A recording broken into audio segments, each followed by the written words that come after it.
Senhores conselheiros e conselheiras, senhor procurador, senhores advogados e senhora secretária, verificado o quórum regimental nos termos do artigo 52 do Regulamento Interno Contencioso Administrativo Tributário, declaro aberta a 55ª sessão virtual de julgamento do ano de 2021. Esclareço que esta sessão se rege pela portaria CONAT 140/2021 e 145/2017. Senhora secretária, existe algumas resoluções e despachos a serem homologados? Sim, presidente, temos algumas resoluções que foram encaminhadas. Por favor, diga.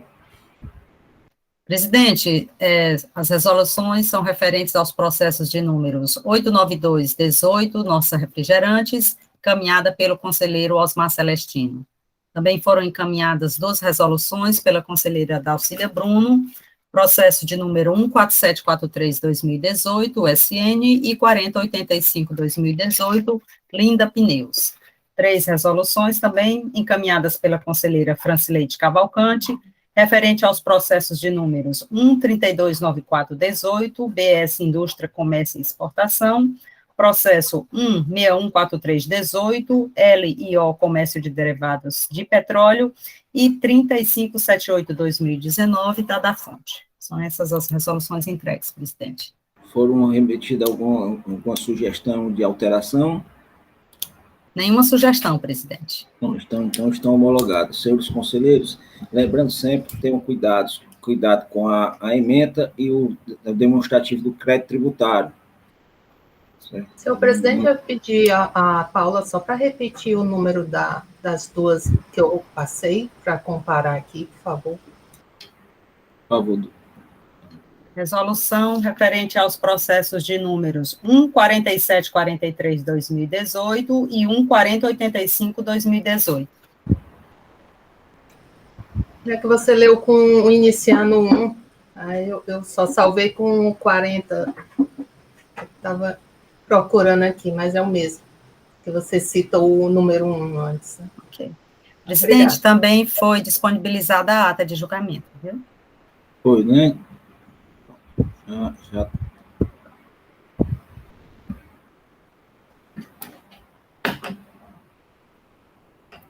Vamos iniciar, então. Então, estão todas homologadas, né, Paulinha?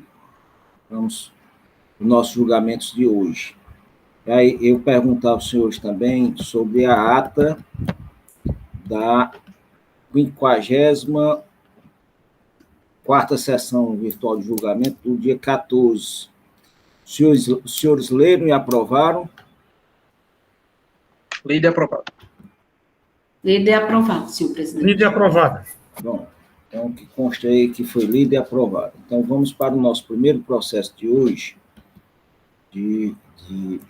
São 2 processos que tem hoje da distribuidora Machado Limitada. Ambos são de omissão de entrada, certo?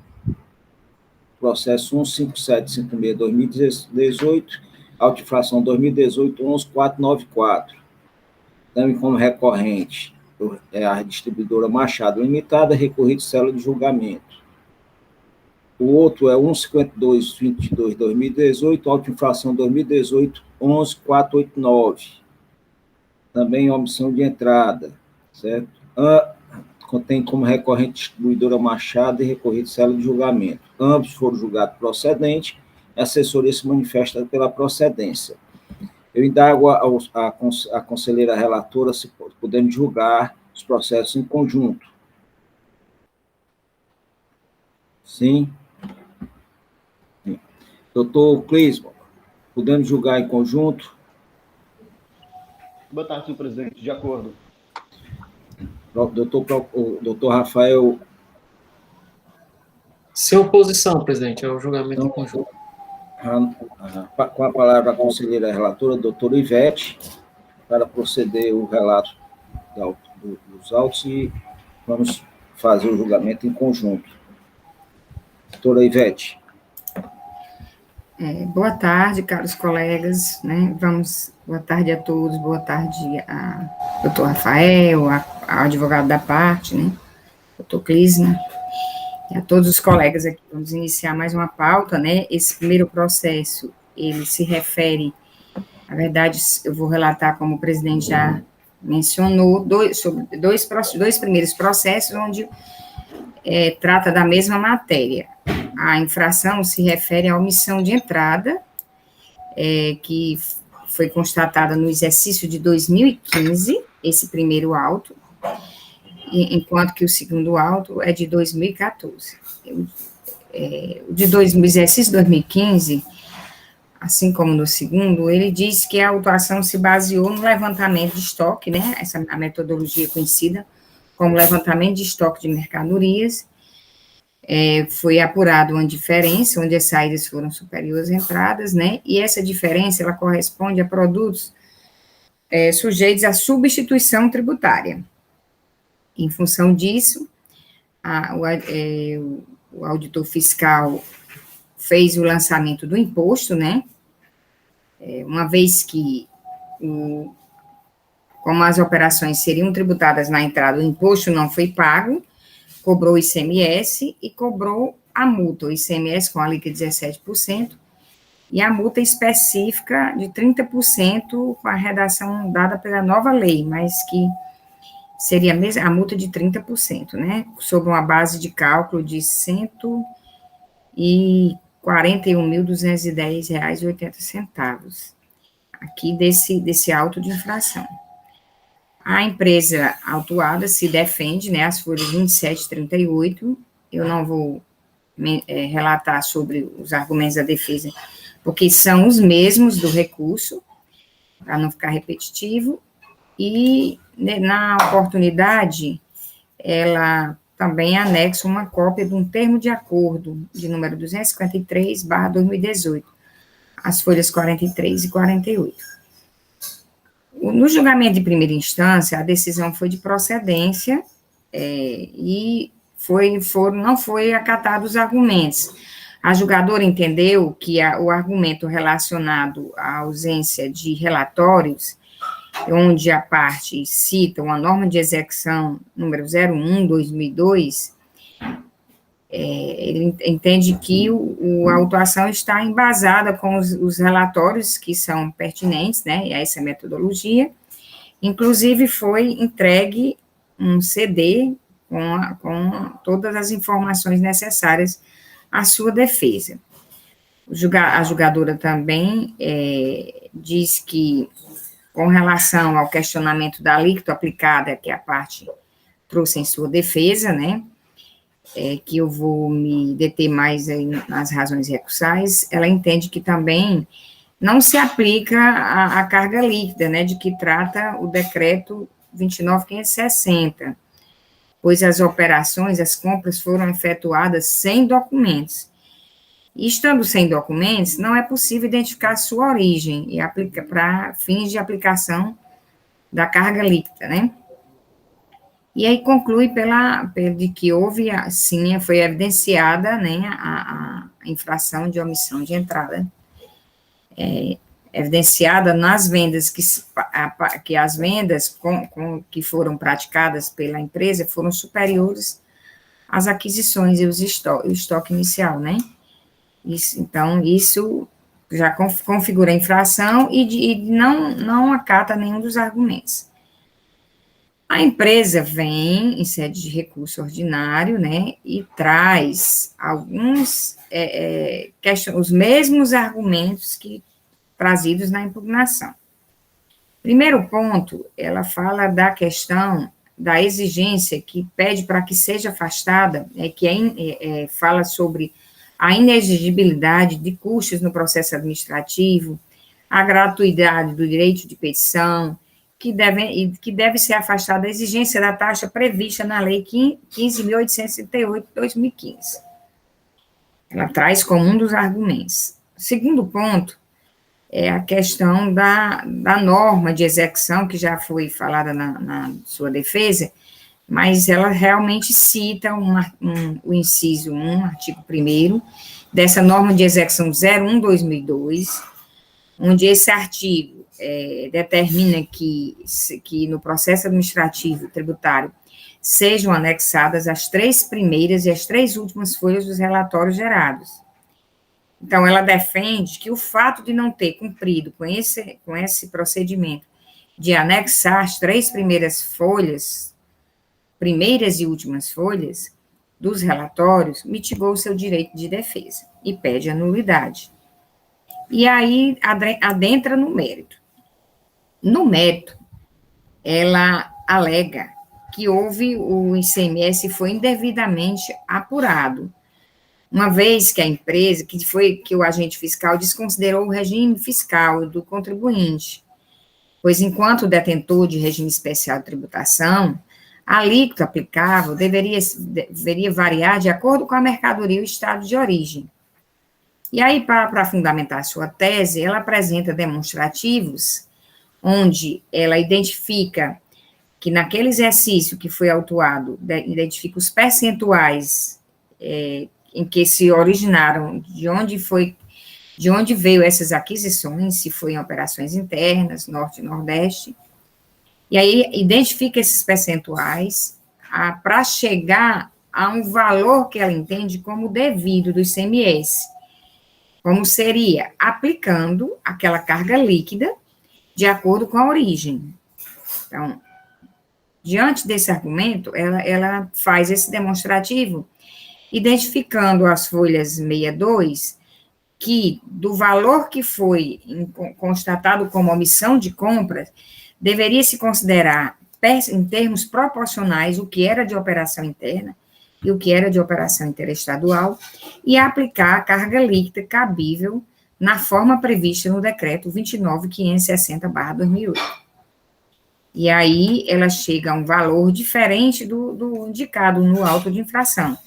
O auto de infração indicou um valor de 24.005,83, e ela sugere um valor que o ICMS deveria ser de 7.513,69. O mérito, todo o mérito se volta para essa questão da alíquota, porque o autuante aplicou 17%. Por fim, reclama sobre a exorbitância da multa e de seu caráter ilegal, irrazoável e desproporcional. A assessoria processual opina, nos mesmos termos, ratifica a decisão singular, entendendo que a questão de não ter sido acostado essas 3 primeiras vias dos relatórios, ela foi suprida com o próprio CD e com o relatório totalizador que foi acostado uma cópia completa, as folhas 8. Então, não haveria motivo para ser declarada nulidade. Sobre o pedido de redução do valor do ICMS para 7.513,69, ela entende que a tributação diferenciada prevista no decreto específico, que trata da carga líquida, somente deverá ocorrer para o contribuinte que atende os parâmetros legais. E em relação ao pedido de perícia, discorda porque, uma vez que a recorrente não trouxe aos autos nenhum elemento que justificasse sua necessidade. E aí, eu abro um parênteses aqui para eu verificar, porque a assessoria fala no pedido de perícia, e eu não sintetizei aqui o pedido de perícia, mas vou dar uma olhadinha no recurso e posso complementar, presidente, no momento oportuno, certo? Então, esse é o relato do primeiro auto de infração.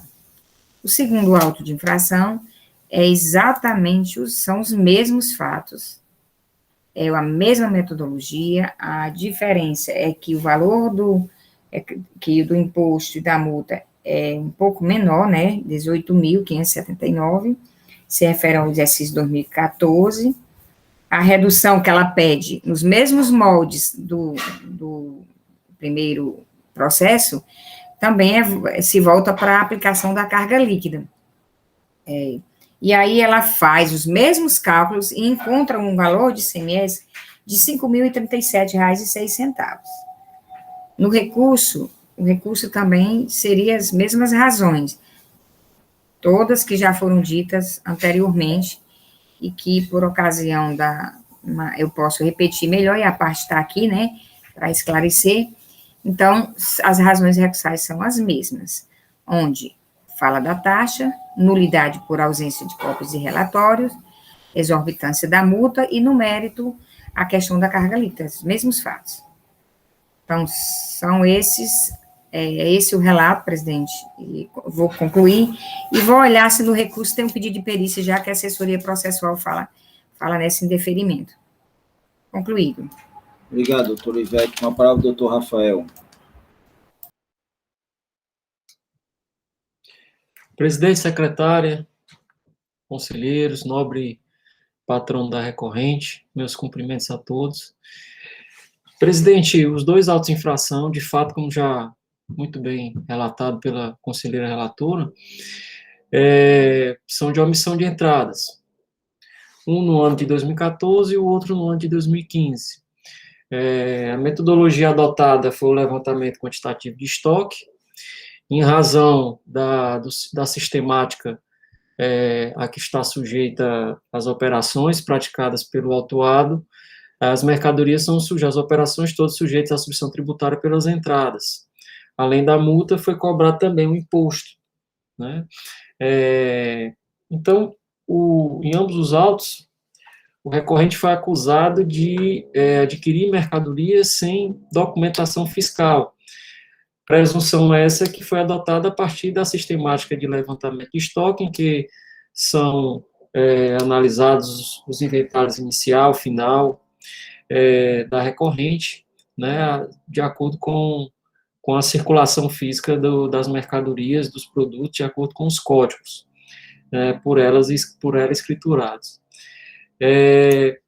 A defesa, presidente, por sua vez, conselheiros, com relação à acusação, traz alguns pontos como, o primeiro deles seria a inexigibilidade de custas, segundo ela, estaria submetida ao regime de gratuidade processual em virtude da incidência do Código de Defesa do Contribuinte. Contudo, presidente, com relação a essa temática, esse ponto da defesa, eu noto aqui dois obstáculos. O primeiro deles seria afastar uma norma vigente, válida e eficaz existente no nosso sistema, que seria a incidência da taxa de fiscalização incidente à espécie, que seria um controle de constitucionalidade enviesado. E o segundo aspecto seria que, não obstante o Código de Defesa do Contribuinte assegurar o direito de petição, existe uma norma específica para o direito de petição no âmbito do contencioso. Seria uma lei mais específica em razão do princípio da especialidade, e em razão disso a taxa de fiscalização incidiria à espécie. Então, é por isso que, nesse ponto, eu vou opinar no sentido de que o recurso não seja provido por esses fundamentos, por existir uma lei específica e o afastamento da norma redundar num controle de constitucionalidade, o que é vedado por esse Conselho. O segundo ponto seria a nulidade do feito fiscal por suposto cerceamento do direito de defesa. Eu não enxergo o cerceamento do direito de defesa porque, como já foi até anunciado no relato, e também o julgador de primeira instância consignou isso detidamente, o autuado alega que os relatórios foram anexados ao processo de modo incompleto. Só que os relatórios, todos os elementos constantes, os elementos que deram suporte ao levantamento fiscal e à acusação fiscal, eles estão no CD que foi disponibilizado ao recorrente, que foi anexado aos autos. Então, eu não vejo como legitimar o cerceamento do direito de defesa arguído no recurso, por não enxergar qualquer prejuízo ao exercício do direito de defesa da recorrente, que teve acesso a todos os elementos que deram ensejo, deram aso à acusação fiscal, à lavratura do auto infração. Então, nesse ponto também vou opinar no sentido de que a nulidade do feito fiscal seja afastada. Outro ponto que foi trazido pela defesa seria a redução, a suposta redução do crédito tributário em virtude do regime de carga líquida. Mas eu também comungo do mesmo entendimento do jogador singular, porque se a acusação, se a presunção legal que é extraída a partir do levantamento seria a omissão de entradas, ou seja, o recorrente, ora autuado, adquiriu mercadorias sem documento fiscal, não é possível perquirir acerca da origem das mercadorias. Então, em razão disso, o fiscal agiu acertadamente quando aplicou a alíquota interna. Então, presidente, com relação a esse ponto, eu também vou opinar no sentido de que seja confirmada a decisão singular. Outra questão que foi trazida, que seria o caráter exorbitante da multa, eu também vou opinar de acordo com os precedentes já desse conselho, que é no sentido de não acolher o caráter confiscatório em virtude do acolhimento dessa tese redundar no vedado controle de constitucionalidade e usurpação de competência privativa do Poder Judiciário. Então, presidente, em resumo, em arremate, eu vou opinar no sentido de que o recurso seja conhecido, porque atendidos todos os requisitos de admissibilidade, mas no mérito vou opinar no sentido de que as nulidades sejam afastadas e no mérito seja confirmada a decisão singular de acordo com o parecer. Obrigado, doutor Rafael. Com a palavra o doutor Clisman. Boa tarde, senhor presidente. Boa tarde à ilustre relatora, aos nobres conselheiros, aos demais presentes.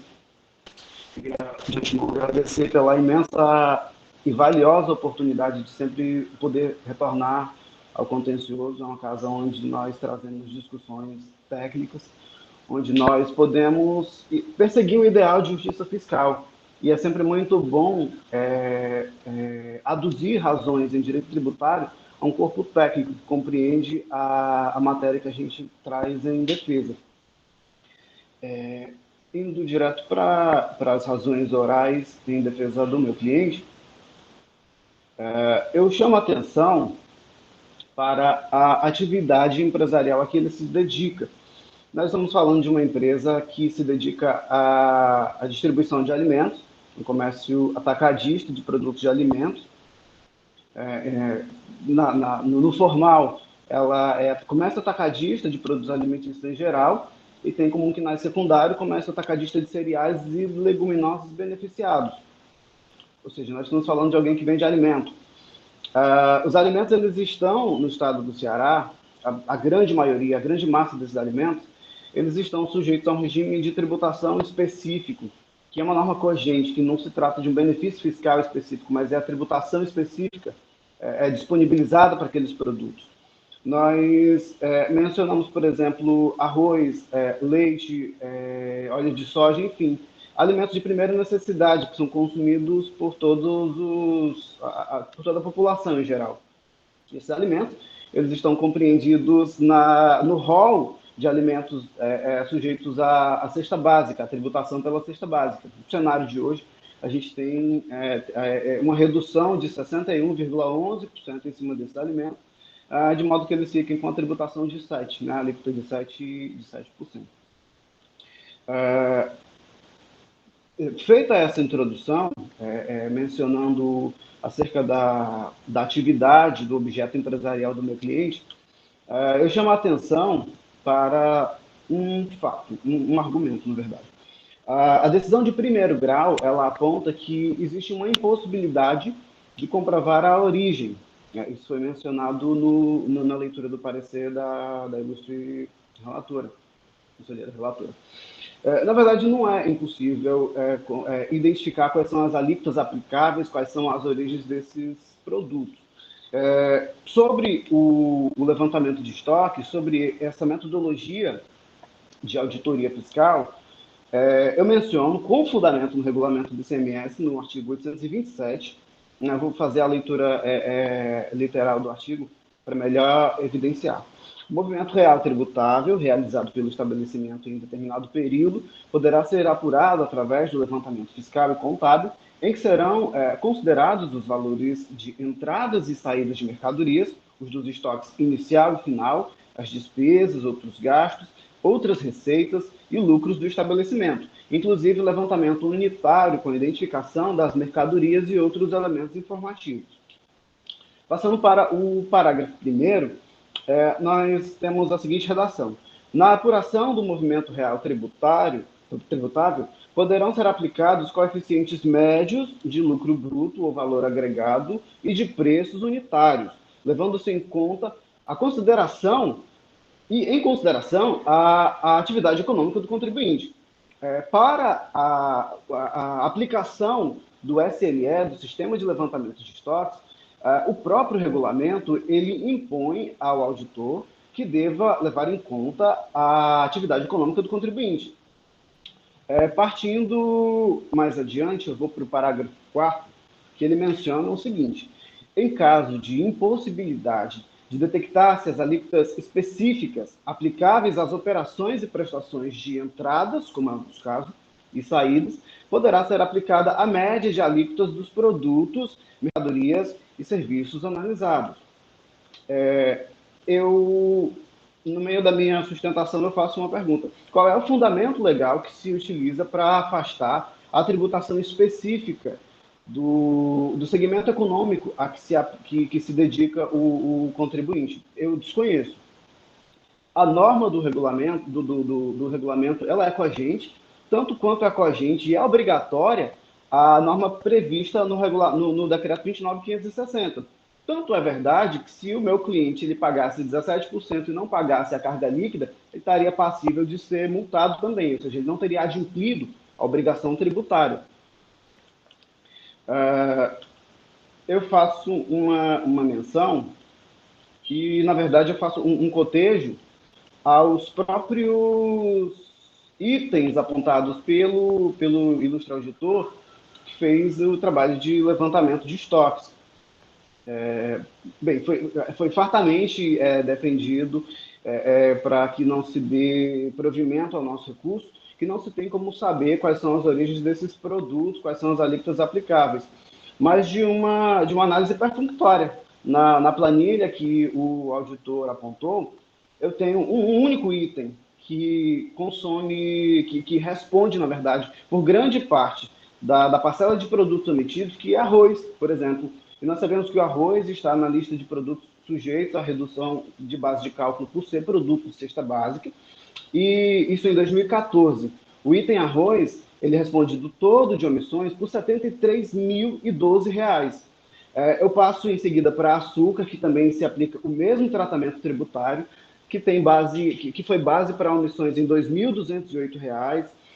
Eu menciono margarina, que também tem a mesma incidência de tributação, e tem a mesma redução, na verdade, e foi base em R$ 3.059, margarina, mais um item margarina com 2.429, outra margarina com 2.523, óleo de soja com 3.514, ou seja, nós estamos falando de um contribuinte que vende produtos que seriam perfeitamente compreendidos, na verdade, seria muito fácil identificar a alíquota específica, a tributação específica e se dar voz àquilo que está lá no regulamento do ICMS, e, na verdade, o auditor simplesmente ignorou esses detalhes da metodologia e aplicou uma alíquota que nunca incidiria em nenhum desses produtos. Nós, dentro da tributação do Estado do Ceará, nós nunca teríamos arroz, açúcar, produtos de primeira necessidade tributados como se fossem produtos normais. E eu chamo a atenção justamente por isso. Nós não estamos diante nem de uma situação de uma formalidade, de uma falha na formalidade. Nós estamos numa falha no levantamento específico. O fiscal simplesmente não aplicou a legislação, os detalhes da legislação que se aplicariam à metodologia. Se nós identificarmos item a item, como já está identificado, na verdade, nas planilhas, e submetermos isso à perícia, nós certamente teríamos muitos produtos com redução de base de cálculo, nós teríamos muitos produtos isentos, sem nenhuma tributação, porque são produtos de primeira necessidade. E aí, aplicar essa tributação, essa alíquota de 17%, ignorando, inclusive, que o regime de tributação dele, ele tem alíquotas específicas. Por exemplo, eu tenho o produto arroz, que foi esse que eu mencionei, que é R$ 73 mil de base de cálculo, e esse produto, ele, por ser sujeito à alíquota de 7% na cesta básica, dentro da atividade que é um comércio atacadista do meu cliente, se fôssemos aplicar a alíquota do próprio Estado, ele seria sujeito a uma alíquota de 2,7%, e não os 17% que foi aplicado pelo auditor. Ou seja, eu queria chamar a atenção dos senhores para que esse auto de infração, que vem carreado de uma série de imperícias mesmo na sua execução, ele não seja dado provimento, porque, de uma certa forma, ele estará, na verdade, muito mais do que aplicando uma medida pedagógica, ou o que quer que seja no cliente, ele vai estar, na verdade, punindo, sem nenhuma previsão legal, e ao arrepio das normas do processo e da metodologia de fiscalização. Essa é o grande cerne da minha defesa. Eu não devo me alongar com relação aos demais tópicos da defesa, porque, enfim, eles já, pela forma escrita, já estão bem delineados. E é isso. Eu gostaria de agradecer aos senhores e devolvo a palavra ao senhor presidente. Muito obrigado, doutor Clisman. Com a palavra a relatora, doutora Ivete. Mas antes de falar, o doutor Colares, nosso colega fazendário, seja bem-vindo. É você mesmo, doutor José Colares, né? Vai defender o terceiro processo, é isso, Colares?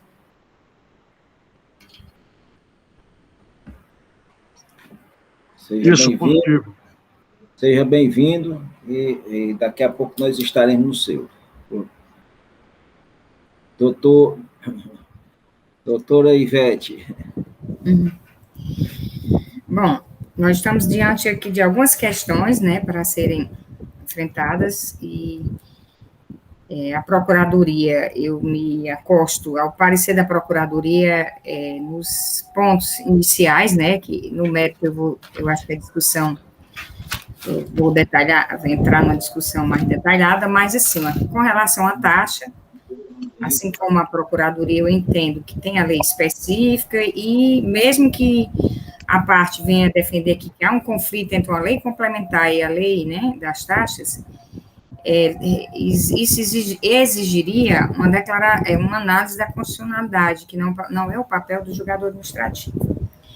Com relação à segunda parte dos relatórios, é bem verdade que a norma de execução, citada pela recorrente, ela determina que sejam anexados as 3 primeiras vias do início e as 3 primeiras vias do final. Eu entendo que foi feito isso à época para se ter certeza quantas páginas tinha aquele levantamento, para que o processo fosse, né, melhor formalizado. Mas com os CDs e com o relatório totalizador, e eu chamo mais atenção para o CD que foi entregue à parte, não há dúvida aqui de que o direito de defesa do contribuinte não foi mitigado. É possível a empresa verificar qual foi as entradas que a fiscalização considerou, as notas de entrada, os quantitativos, as notas de saídas, e como foi que ele chegou àquele resultado final pelo totalizador. Então, observe que nesse processo consta bem organizadinho, tanto do exercício 2014, como do exercício 2015. E aí, não faria sentido declarar uma nulidade por conta de que a norma diz isso, quando a gente verifica que a gente chegaria a um formalismo exacerbado, vamos dizer assim, né? O que importa é o direito de defesa da parte, e ele foi garantido aqui no caso desse que a gente está analisando. A outra questão é sobre a exorbitância da multa, né, que é uma questão já muito pacificada aqui, que não caberia a nós, julgador, analisar, porque a multa está prevista em lei, né, a não ser que naquelas hipóteses que se fosse declarado inconstitucional, e que não é nosso papel aqui analisar sobre essa exorbitância da multa. Em relação ao pedido de perícia, eu observo que, apesar da parte não ter separado um quesito próprio para isso, ele fez no finalzinho, no último parágrafo, ele fez aquele pedido genérico, certo? Por isso que talvez eu não tenha observado, mas tem um pedido genérico, só dizendo que está à disposição, se não for o caso seja necessária a realização de perícia. Mas não elaborou nenhum quesito, não disse para que seria.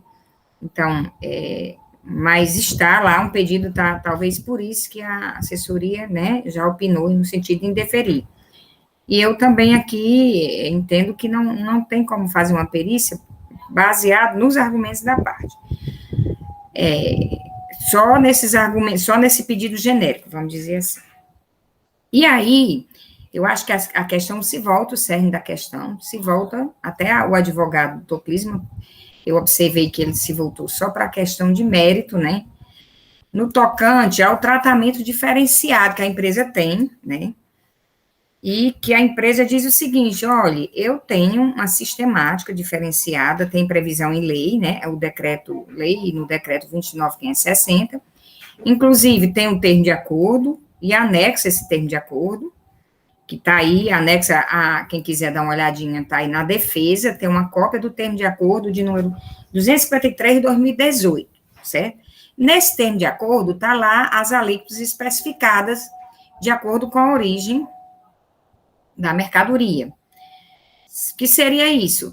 Seria para reter, né, a responsabilidade pela substituição tributária, quer dizer, a empresa aqui é uma empresa atacadista de produtos alimentícios, né, com a KNAI especificada no anexo 1 do decreto 29.560/2008, né, se eu tiver me enganado pelo ano 29.560, é o 2008, né, e lá tem as previsões de carga líquida, tem a previsão de carga líquida. No caso aqui, a parte diz, eu tenho um termo de acordo, e eu entendi que a partir daí, a recorrente procurou, diante do argumento, até mesmo no momento da defesa, ela procurou identificar a origem dessas mercadorias, com o objetivo de que esse imposto fosse cobrado de acordo com a origem, da forma que o decreto diz.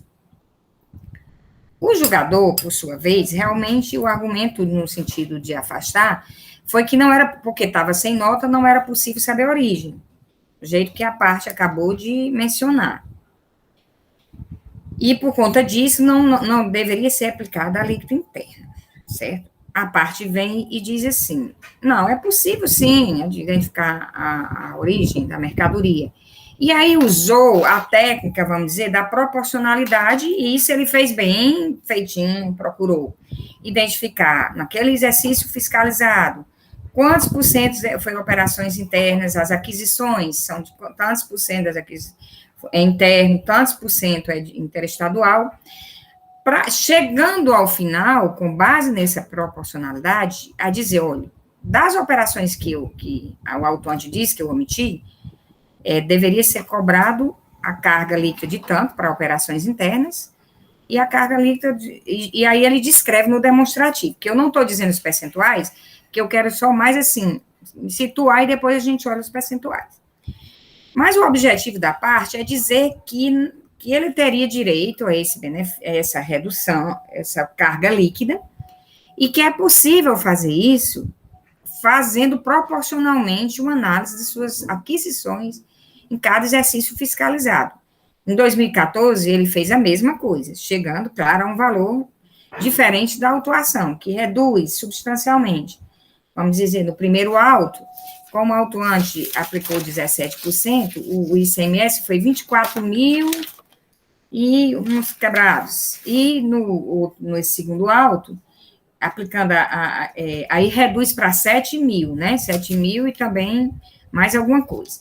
Já no segundo auto, ele faz o mesmo procedimento, com base na proporcionalidade, e chega a um valor diferente que, enquanto no auto era 18.579, ele identifica um ICMS de 5.087,06.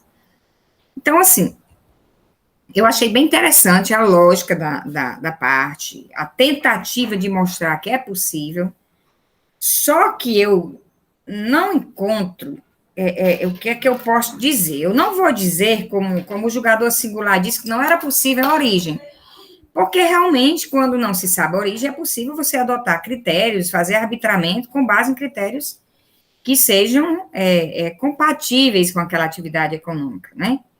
Mas o caso aqui é a falta de emissão de documento, certo? Então, a empresa está sendo acusada de ter adquirido mercadorias sem documento fiscal. Baseado em quê? Porque vendeu ou tem no seu estoque final quantidades superiores à entrada. Então, isso quer dizer que ela adquiriu mercadorias sem documento fiscal. Então, quando a gente se volta para esse fato, qualquer tipo de tratamento que se dá diferenciado seria, vamos dizer, colocaria em risco toda a lógica de controle do fisco que se baseia em documentos. Vamos imaginar assim, se a gente chegar a essa conclusão, não importa, mesmo estando sem documento, a empresa teria direito a essa carga líquida.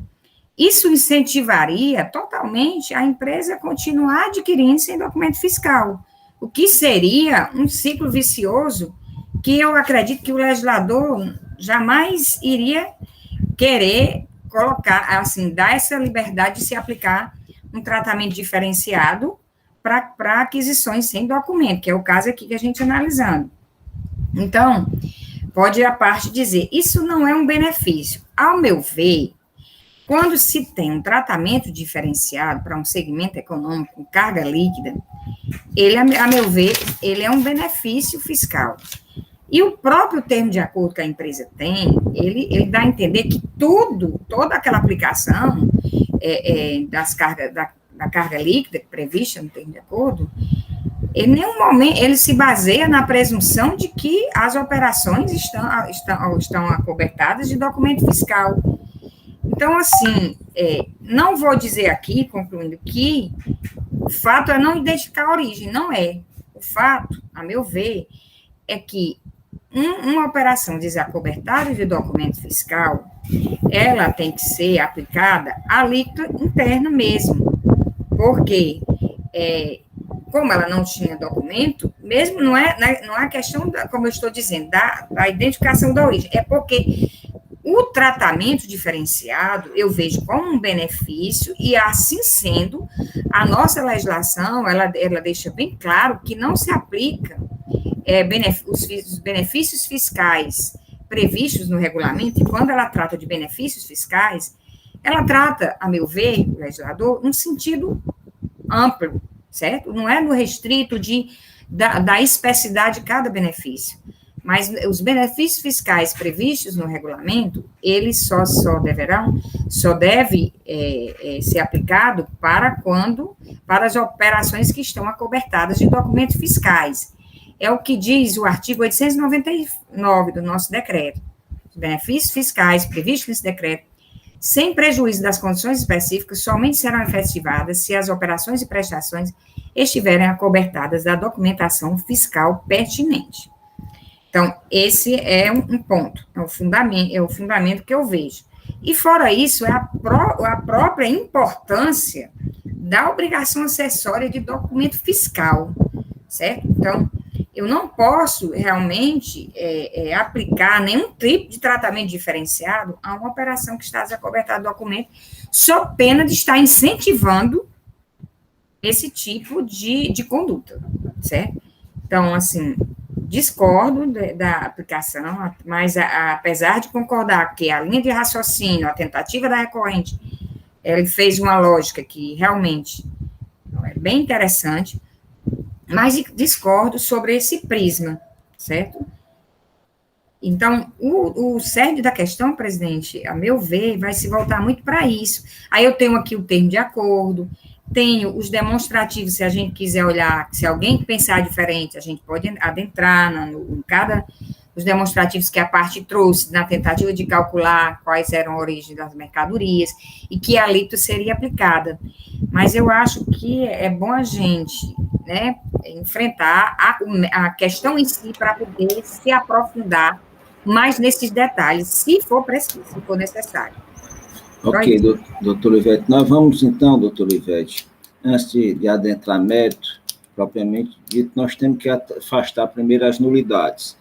Deixar a relatora dar uma visão geral, porque, de qualquer maneira, a gente... Primeiro, é em relação à taxa, não é isso?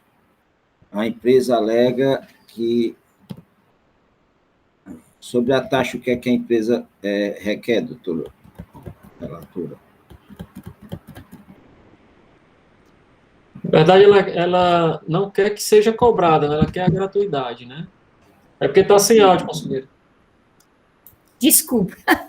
E eu falando, desculpa. Obrigado, doutor Rafael. Então, na verdade... Isso mesmo, o doutor Rafael está dizendo.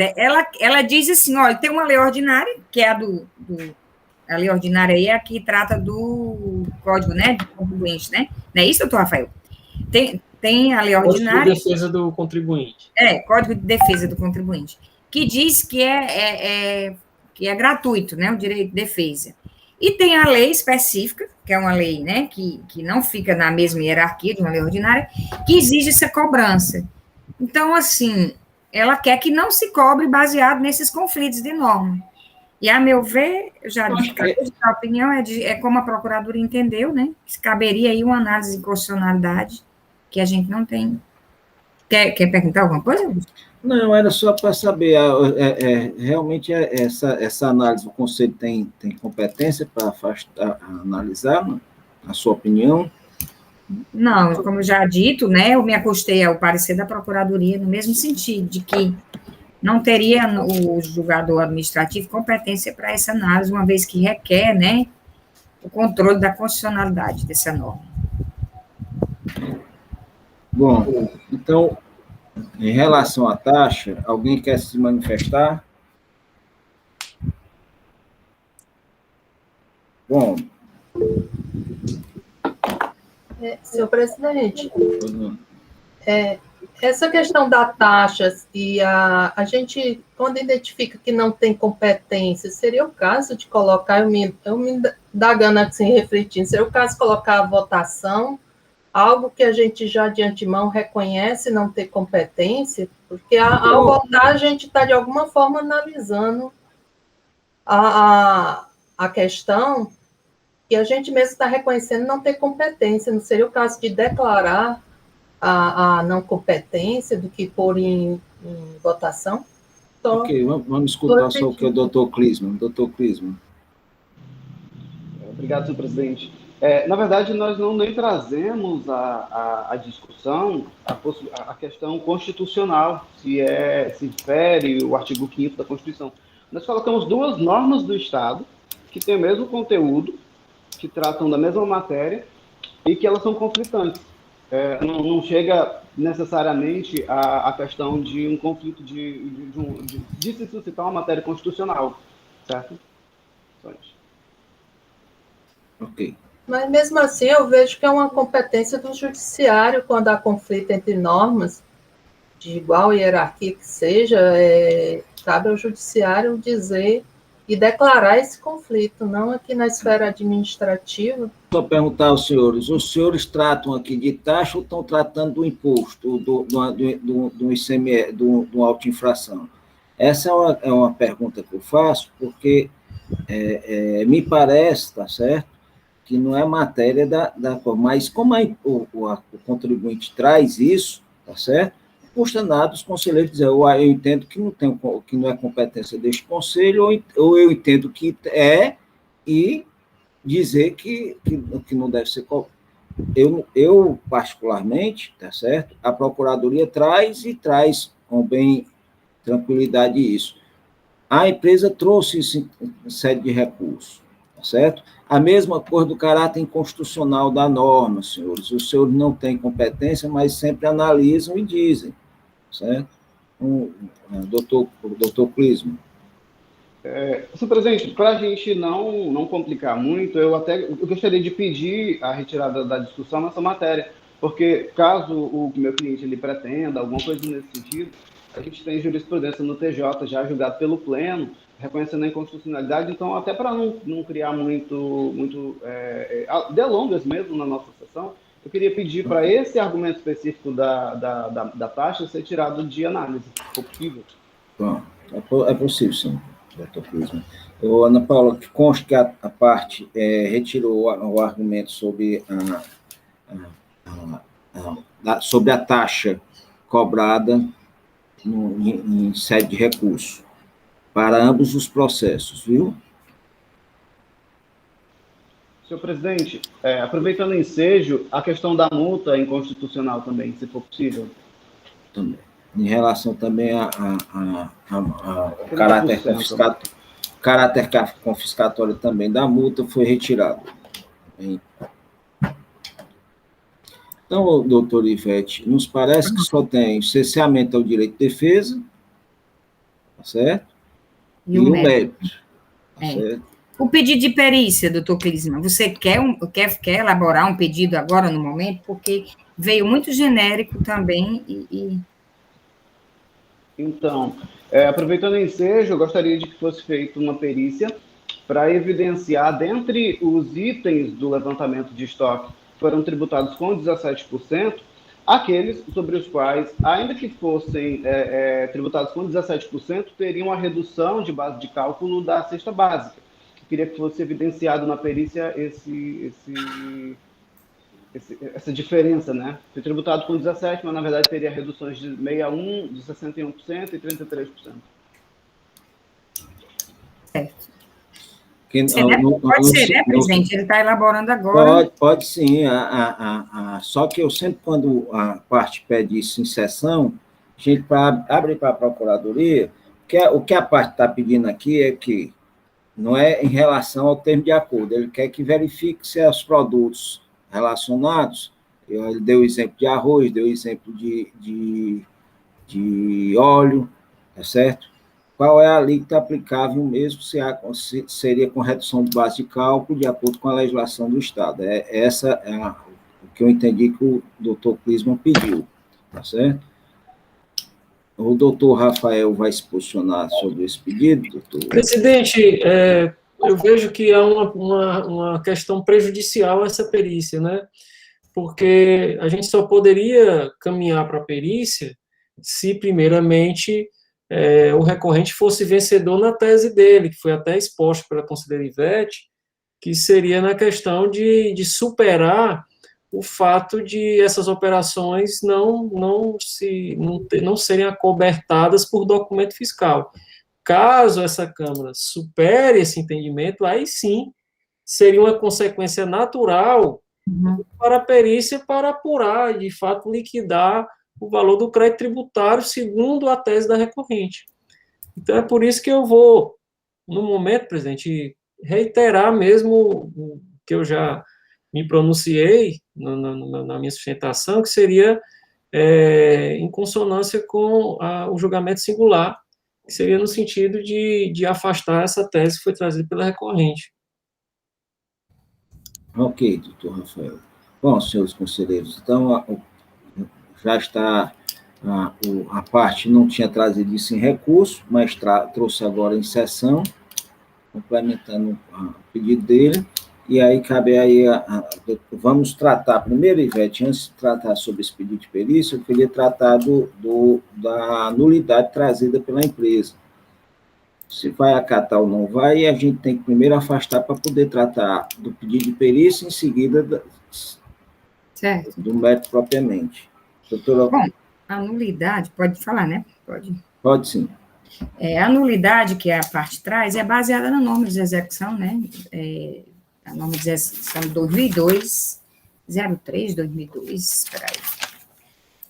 Eu tenho ela aqui, tem até o artigo da norma. Eu confesso que eu nunca mais tinha lido essa norma de execução, é 01/2002, né? Em que ele diz que o servidor fazendário, quando a lavratura do auto que utiliza o sistema SLE, deverá anexar as 3 primeiras e as 3 últimas das folhas do relatório gerados. né, pelo sistema dos relatórios. Então, aqui nos autos consta o relatório totalizador do sistema empresa, é um relatório pequeno, de poucas folhas. O autuante botou todas as folhas, as cópias do relatório totalizador. Não botou cópias de entrada e saída, certo? E tem um CD que a gente verifica pelo CD, que as informações que estão no CD constam completas, né, que compõem todo o SLE, entradas, saídas e totalizador. Então, assim, eu vejo que não há como acatar a nulidade, exatamente porque não há como se alegar que o prejuízo de direito de defesa, né? Porque a previsão que está na norma, ela, certo, orienta sobre como formalizar, mas nós não podemos aqui manter esse formalismo exacerbado, né? Que eu chamo assim, porque o que seria esse formalismo exacerbado? São exigências de cumprimento de alguns procedimentos que não trazem prejuízo ao direito de defesa. Nesse caso aqui, eu entendo que não tem como acatar a nulidade por esse ponto. E aí é bom ver... Está facultado aos demais sobre nulidade. Ninguém quer debater. Doutor Ivete afastou a nulidade suscitada. Por cesseamento ao direito de defesa. A nulidade é em virtude de não ter sido anexada os relatórios, as 3 primeiras vias, as 3 primeiras páginas dos relatórios. O doutor Ivete se manifestou dizendo que estava anexado no CD todas as páginas. É isso, doutor Ivete? Doutor Tiago, você quer se manifestar? Presidente, boa tarde. Boa tarde, senhor presidente, demais conselheiros, senhora secretária, ilustre procurador e senhores representantes da parte. Só queria entender um pouco melhor, está tentando aqui identificar que relatório seria esse, que ele diz, relatório gerado pelo referido sistema, diferente do relatório totalizador. Deixa eu explicar, doutor Tiago, ajudando aí, que eu já trabalhei muito nessa área. Antigamente, você fazia um relatório com 5.000 páginas, e os colegas anexavam as 5.000 páginas de entrada, 5.000 de saída, 1.000 do totalizador. Aí saiu essa norma dizendo, olha, não precisa anexar as 5.000, anexar as 3 primeiras e as 3 últimas, eu acho que era assim, da entrada, da saída, do totalizador, e anexa, e sem deixar de anexar o relatório, CD, né? O CD, tá certo? O CD. Era só para quê? Para evitar. Antigamente, nós não tínhamos uma informática para saber se o CD batia com o total. Às vezes o CD se deteriorava, ou com o passar do tempo, hoje um CD que vem da fiscalização já é imediatamente entrado no sítio da perícia, para evitar. Então, é só aqueles relatórios que vêm no CD, imprimia em papel as 3 primeiras páginas e as 3 últimas. Era isso. A norma de execução só para nesse sentido. Perfeito, obrigado, presidente. Bom, doutora, alguém mais quer debater sobre esse assunto? Não. Doutor Ivete se manifestou em afastar. Doutor Michel, como se manifesta? Com a relatora, senhor presidente. Doutora Dalci. Com a relatora. Doutor Tiago. Com a relatora. Doutora Francileide. Com a relatora. Doutor Roberto. Com a relatora, presidente. Por unanimidade de votos afastada a nulidade suscitada por não ter anexado as 3 primeiras vias, não é isso, doutor Ivete? As 3 primeiras e 3 últimas, não é isso? Em conformidade com a...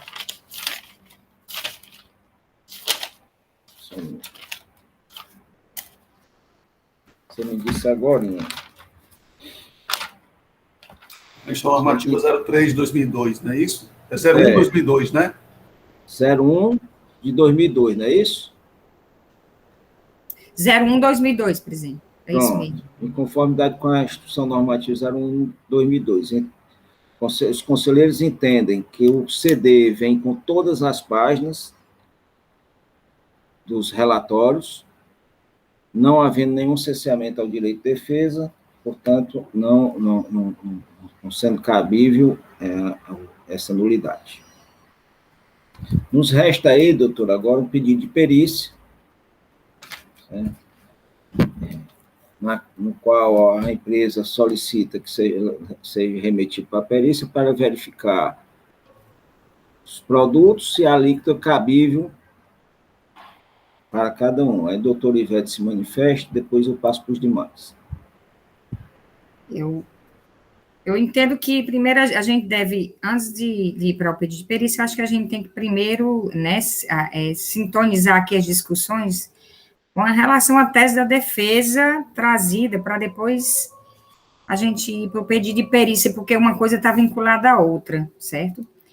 Então, assim, com relação ao mérito, né, acho que deu para vocês entenderem, né, o que é que a parte pretende. Ela pretende uma redução no valor do ICMS, baseado nos parâmetros que ela indicou no seu recurso, que foi com base na proporcionalidade da origem das aquisições. E com base nesse parâmetro, ela aplicou a carga líquida de acordo com sua origem, né? Então, eu acho que é o momento da Câmara dos colegas dar a sua opinião e ver se o argumento da parte, eu já falei já sobre o assunto, eu entendo que não caberia aqui, apesar de toda a coerência da linha de defesa, eu entendo que seria, que esse tipo de carga líquida é um tratamento diferenciado, ela é um benefício fiscal para aquela atividade econômica, e existe, nosso decreto tem previsão de não aplicar os benefícios fiscais quando desacobertado o documento, além da decisão em si, da repercussão que seria, né, você está fazendo os tratamentos diferenciados para operações sem documento, em razão da importância que é o documento fiscal para o físico no controle das operações, das obrigações principais. Acho que eu já coloquei, eu acho que está mais para o momento dos colegas a sua opinião. Doutor Ivete, obrigado. Doutor Clisma, eu vou abrir a última vez, senhor, já como está 2 processos, nós não costumamos abrir para advogado, porque é evitar o conselheiro estar falando e o advogado depois. E toda vida que eu abro para o senhor, eu abro também para a procuradoria. Então, para evitar isso, nós vamos abrir a última vez, o senhor fala o que tiver que falar, e aí, em seguida, eu passo para o doutor Rafael da Auxílio, e depois do doutor Rafael, a senhora pode se pronunciar. Doutor Clisma. Muito obrigado, senhor presidente. Então, somente acerca da questão de a carga líquida ser classificada como benefício fiscal, eu queria pedir a licença para apresentar que a carga líquida ela não é um benefício fiscal, ela é uma técnica de tributação. E tanto que ela é obrigatória. A gente não pode cogitar de um benefício fiscal que seja obrigatório e que alguém que não aplique esse benefício fiscal seja punido por isso. Tanto que nós temos na legislação do Estado a possibilidade de empresas que não fazem o recolhimento em carga líquida serem submetidas às sanções lá da Lei 12.670, ou seja, não é um benefício fiscal, é uma técnica de tributação. Por isso, muito obrigado, senhor presidente. Doutor Rafael. Presidente, é muito chato, realmente, quando o advogado quer fazer uma réplica ao voto da conselheira. É o que eu sempre tenho batido aqui, que depois das manifestações, se atenham as partes a fazer esclarecimento de fato, e não replicar o voto do conselheiro e deixar que, de fato, essa colega da Câmara se manifeste sobre os argumentos de direito, né, aplicando o direito à espécie. Então, eu, de fato, não tenho nada a acrescentar, porque o argumento que eu já me manifestei, que também do qual comunga a conselheira relatora, no sentido de que se tratam de documentos de operações que não foram acobertadas por documento fiscal e, por isso, não se submetem a sistemática alguma especial. Então, é só nesse sentido, presidente. Obrigado, doutor Rafael. Doutora Dalcílio. Boa tarde a todos. Eu estava lendo aqui durante as discussões também, e eu li esse processo, a matéria, o próprio parecer que a parte trouxe aos autos, ela deixa tão claro que a questão é benefício fiscal, que além que na cláusula 11ª, nas folhas 47, ela coloca que, causa 11ª, ela coloca que o regime especial de tributação poderá ser suspenso, alterado ou revogado a qualquer momento em caso de descumprimento de obrigações tributárias principal e acessórias impostas ao contribuinte. Ainda diz no parágrafo 2º, que o imposto incidente, na hipótese dessa cláusula, o imposto incidente nas operações ocorridas a partir do descumprimento de quaisquer obrigações acessórias será considerado integralmente devido desde a ocorrência dos respectivos fatos geradores, sem os benefícios aqui concedidos, com a atualização monetária e acréscimos legais. E ainda diz na cláusula 12ª que o regime especial não gera direito adquirido, reservando-se à Fazenda a constituir o crédito tributário devido a qualquer tempo, e quando constatar que o contribuinte deixou de satisfazer as condições do decreto 29.560.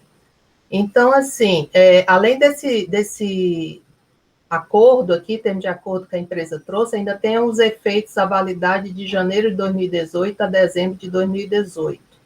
Não tenho conhecimento se foi revogado ou não, aliás, prorrogado. De qualquer modo, um fato gerador aqui é 2015, o outro processo 2014, então não se aplicaria. Mas ainda que tenha sido prorrogado e tenha um dessa época anterior, né, já que esse foi proferido em 2018, se tiver algum anterior, geralmente segue a mesma linha, a mesma redação.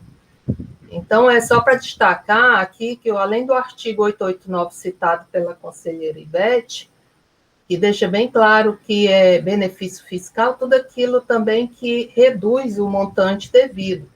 Então, a carga líquida, ela reduz o valor, é como o Estado está abrindo mão de uma parte do que seria devido dentro de uma sistemática de recolher previamente a substituição tributária, antecipadamente. Ele faz esse acordo com o contribuinte que estão enquadrados, né, no decreto 29.560, naquele KINAI, de apurar e fazer até a questão de contagem de estoque no início, antes da vigência. Então, para mim, não resta a menor dúvida que a questão sobre análise é uma questão de descumprimento de obrigação acessória, deixou de ser emitida essas notas fiscais na entrada, e no momento que elas entram na empresa sem nota fiscal, um imposto aqui, já o descumprimento aí da obrigação, já perde esse direito aqui a ter esse benefício. Essa questão da alíquota aqui não é uma alíquota inerente por produto como derivado da lei, né? Aqui vem de um decreto e vem de termos de acordo. E como tais, eles se submetem justamente a que sejam observadas. Até faz parte, o próprio nome, termo de acordo, é um acordo. A Fazenda concede uma parte, em troca o contribuinte tem as obrigações ali estabelecidas de cumprir. Então, é um dever ser. Na hora que esse dever ser não é cumprido, resta a sanção prevista na lei e resta também a cobrança do imposto. Como o próprio parecer aí, nas operações posteriores, disse, na hora que for descumprido, que se cobre integralmente, inclusive acrescido de juros e tudo.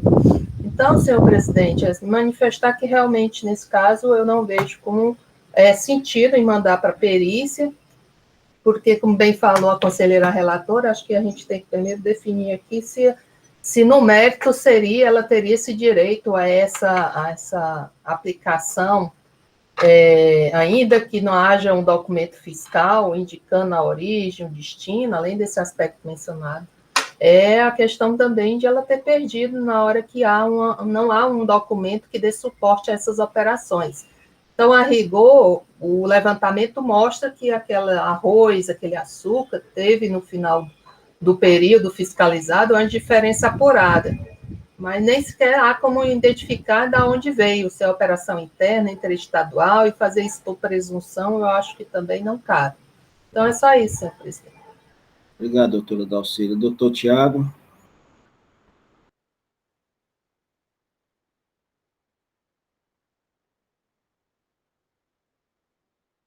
Está sem áudio, doutor Tiago. Obrigado, doutor Michel. Tinha certeza que tinha ligado, mas tudo bem. Recomeçando, né? Queria questionar aqui aos demais conselheiros, porque lendo aqui o decreto de 2008, me parece que ele é auto-aplicável, não havia necessidade de um regime, né, especial.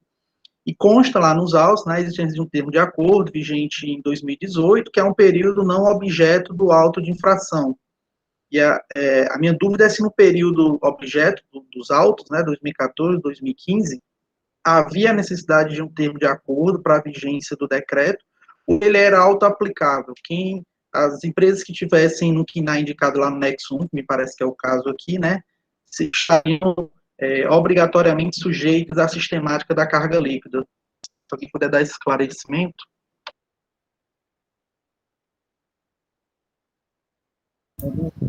Conselheiro Tiago, o decreto, ele dá para empresas com esse KINAI a responsabilidade de reter o imposto, né? A reter aí no cálculo do imposto de substituição tributária, entra a questão dos valores, os percentuais do decreto, ele não depende, pelo que eu li até aqui, de um termo de acordo. O decreto, mas ao mesmo tempo, ele está estabelecendo a obrigação de recolhimento da substituição tributária pela autuada, pelas entradas. Na hora que ela não emite nota fiscal, ela também não recolhe, porque ela não vai recolher algo sobre um documento que não existiu ou uma operação que ela não registrou. Né? Seria algo assim excepcional recolher um imposto sobre a própria uma operação que está sendo identificada por um levantamento de estoque, e não pela declaração na FD. Então, não sei se respondi aí, mas eu lendo aqui o decreto, o termo de acordo é porque ele faz outras concessões aqui, o termo que foi posterior, né? Mas não se aplica ao fato gerador aqui. Eu espero ter ajudado. Obrigado, conselheira Dalcília. Porque que, nesse sentido, se a parte era obrigada à sistemática da carga líquida, não é uma opção, então não me parece, para mim, existir aqui um benefício tributário, mas sim uma técnica de arrecadação, como é a substituição tributária. A carga líquida nada mais é do que uma das espécies do gênero substituição tributária, né? Em que o Estado, da mesma forma, se a gente tratar que a carga líquida é um incentivo, a gente quer dizer que toda substituição tributária seria um incentivo fiscal, e que não necessariamente é verdade em todos os casos. Muitas vezes o Estado abre mão de parte da arrecadação por conta da facilidade que o regime de substituição tributária lhe permite, de centralizar em um só contribuinte a cobrança e fiscalização dos impostos.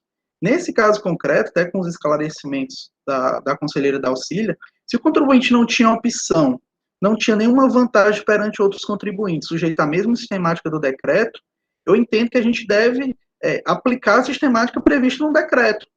O decreto não está trazendo algum tipo de incentivo fiscal. Ele está só dizendo que nessas operações a sistemática de tributação é diferente. Porque se fosse com débito e crédito, com a redução prevista na cesta básica, ficasse na mesma alíquota prevista na carga líquida. O objetivo da carga líquida é prever, como toda substituição prevê, né, a centralização da cobrança de toda a cadeia em um só contribuinte, não necessariamente a redução. Agora, se existia na época a vigência de algum termo de acordo que trazia condições mais favorecidas e houve o descumprimento desse regime, aí eu concordo que ele não faz jus a aplicação do regime ou de qualquer condição favorecida. Agora, se é um decreto aplicável para todos os contribuintes na mesma situação e que não há um claro intuito aqui de redução de base de cálculo, até vejo que tem a previsão expressa quando está falando de cesta básica, mas não é ao meu ver, não me parece um incentivo fiscal dado a determinados contribuintes, e sim uma técnica de tributação. Então, nesse sentido, eu acho que deve ser aplicado integralmente às disposições do decreto, nessas operações, e como ressaltado aí pela defesa de citação oral, o próprio artigo que fala do sistema de levantamento de estoque, ele comenta que devem ser tratadas as situações práticas de cada contribuinte. Então, aqui o que eu estou querendo dizer é, não estou aqui dizendo que o contribuinte tem direito a alguma redução de base de cálculo, nem a algum tipo de incentivo fiscal, mas sim que se na época ele estava sujeito a uma sistemática diferenciada de tributação e a norma da CLE prevê que você tem que levar em consideração a sistemática de tributação daquele contribuinte, é que a gente aplique a sistemática de tributação prevista à época. De que forma? Da mesma forma que a gente não pode considerar que todas as operações são de outros estados, que poderia beneficiar o contribuinte, também entendo que a gente não pode prejudicar o contribuinte, entendendo que todas as operações são internas. Não há prova nos autos que todas as operações foram internas e por isso deve ser aplicada a alíquota de 17%. Então, nesse sentido, assim, eu entendo que seria razoável a gente encaminhar para a perícia para que fosse validada a sistemática que o contribuinte trouxe seu recurso, para saber se as médias que ele previu de arbitramento fazem sentido, dentro da mesma metodologia que é feita, por exemplo, quando a gente faz, como é que é calculado o preço de entrada? A partir de um preço médio. A gente não tem a certeza que aquele preço médio é o preço real da operação. Ele pode ter comprado com um preço muito menor ou um preço muito maior. Calcula-se um preço médio exatamente por uma presunção razoável. Então, acho que a gente pode tratar aqui, tem uma presunção razoável de que houve, baseado no histórico de operações do contribuinte, que seja encaminhado para a perícia para que a gente dê o tratamento previsto no decreto para essas operações. Somente, presidente.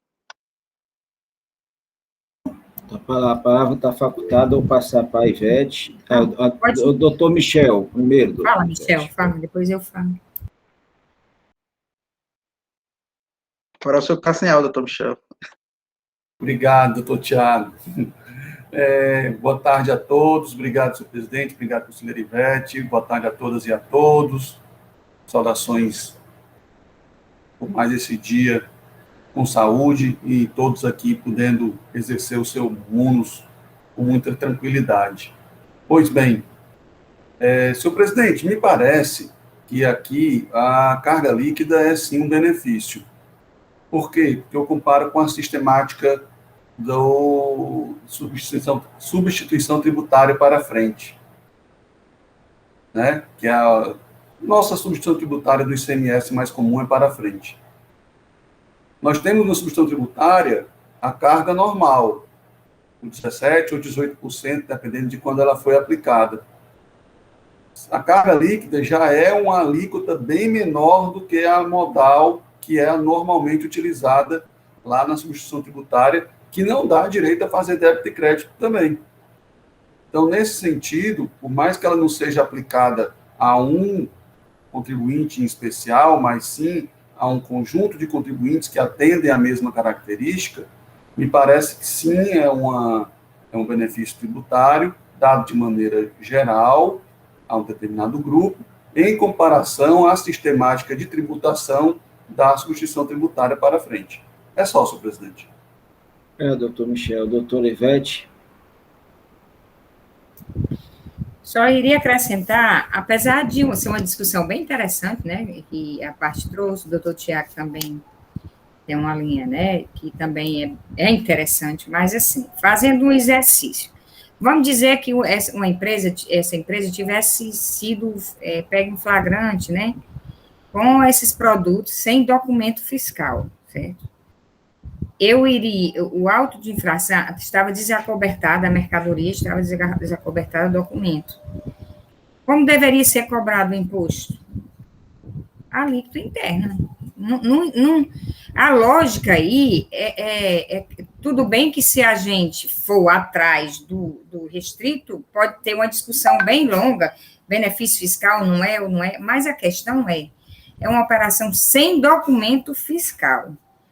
E como tal, entender que os tratamentos, a forma de apuração do imposto, que são específicas, que são diferenciadas da regra geral, da alíquota interna, vamos dizer assim, a meu ver, seria realmente incentivar que operações ocorram sem o documento fiscal, porque ele tem o mesmo benefício, ele acontece da mesma forma, então é bom, é conveniente, seria conveniente comprar sem nota, porque se eu for pego, eu vou ter o mesmo tratamento, e aí eu vou correr esse risco, já que o fisco aplica a mesma forma de cobrança, tendo documento ou não tendo documento. Então, eu faço uma leitura sistemática do todo, certo? De tudo isso aí, inclusive da preocupação mesmo em estar fazendo cobrança de ICMS com regra de carga líquida, que parte do pressuposto que as operações são de entradas interestaduais ou mesmo internas, elas têm uma carga líquida, e para acontecer isso tem que ter o documento, é baseado no valor da operação e no documento fiscal. Desconsiderar isso, para mim, é colocar em risco os controles também. Então, assim, eu apesar de não querer mais aprofundar o debate do benefício, é a questão mesmo da importância do documento e vejo também a carga líquida como um tratamento diferenciado mesmo. E nesse ponto, como tratamento diferenciado, num sentido amplo, eu até concordo se eu for fazer um estudo de benefícios fiscais, né, dentro das doutrinas, pode até se chegar a um pensamento que só é benefício redução, toda essa lógica. Mas o regulamento, o legislador parte da lógica de qualquer tipo de benefício, e eu considero a carga líquida, como o conselheiro Michel disse, um benefício, além do controle da operação em si, de que fragilizaria totalmente a atuação do fisco e o contribuinte ficaria à vontade de praticar operações sem documento, porque teria o mesmo tratamento. Eu estou falando específico da atividade econômica, entendeu? Então, seria realmente, para mim, um tipo de decisão no sentido, não vamos aplicar, seria um estímulo a aquisições sem documento, porque isso iria aplicar o mesmo tratamento de quem pratica o documento. Okay. Seria um estímulo, seria, vamos dizer, um tratamento desigual a quem trabalha, compra com documentos, paga sua carga líquida com controle do fisco, seria toda essa linha, sabe, doutor Tiago? Conselheiro Tiago, eu estou levando em conta todo esse raciocínio. Não Obrigado, é só doutor. O benefício. Desculpe, doutor Oliveira. Eu queria só dizer assim, que não é só o conceito de benefício fiscal no sentido restrito. Toda essa leitura sistemática que eu fiz da norma, é nesse sentido. Obrigado, doutor Ivete. Doutor Tiago, em seguida a doutora Dalcília, e após os dois nós vamos para os... Rapidamente, senhor presidente. Conselheiro Ivete, concordo com o conselheiro Michel, essa discussão de se carga líquida é benefício ou não, realmente é um ponto muito delicado, né? Teria que se avaliar aqui a própria efetividade na norma, na redução da carga tributária para aqueles contribuintes sujeitos àquela operação. No caso concreto, conselheiro Ivete, só o único ponto que eu queria dialogar aqui, aprofundar um pouco mais, é quando você comentou que poderia gerar um tratamento desigual e poderia incentivar, né? Mas aqui a gente está falando um pouco, inicialmente, da cobrança do principal.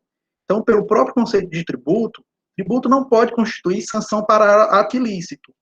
Então, a gente não pode usar da majoração de uma carga tributária ou não, por como ele não está comparando sem nota, ele tem que estar sujeito a uma alíquota maior.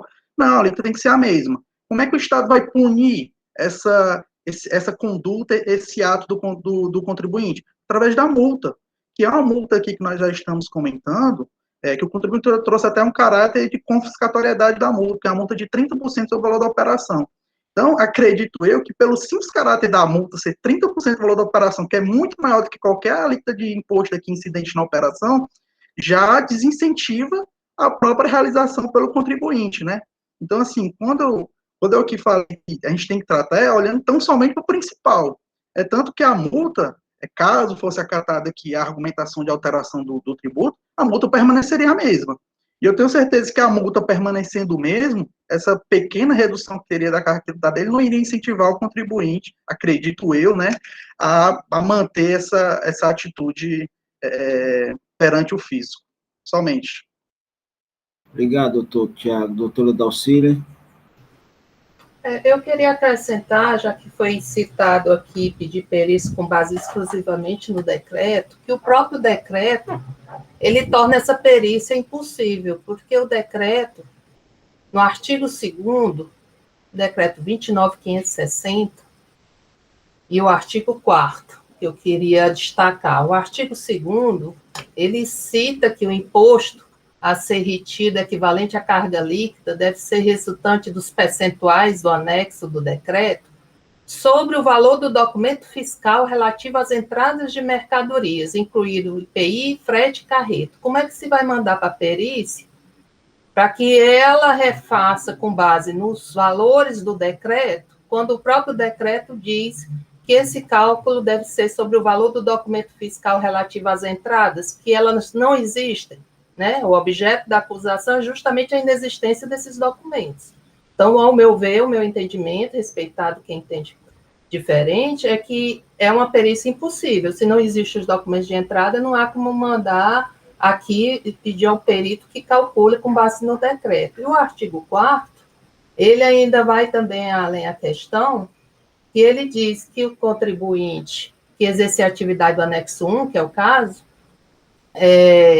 mediante regime especial de tributação na forma do 67 e 69 da lei, poderá aplicar com carga líquida que será ajustada proporcionalmente até o limite. Então, ele remete esse decreto ao regime especial de tributação do artigo 67 e 69 da lei 12.670, que fala que justamente é um regime especial de tributação, é o que se caracteriza por qualquer tratamento diferenciado em relação às regras gerais de exigência do ICMS e de cumprimento de obrigação acessória, que resulte de desoneração de carga tributária. Então, assim, ao meu ver, isso aqui é um regime especial.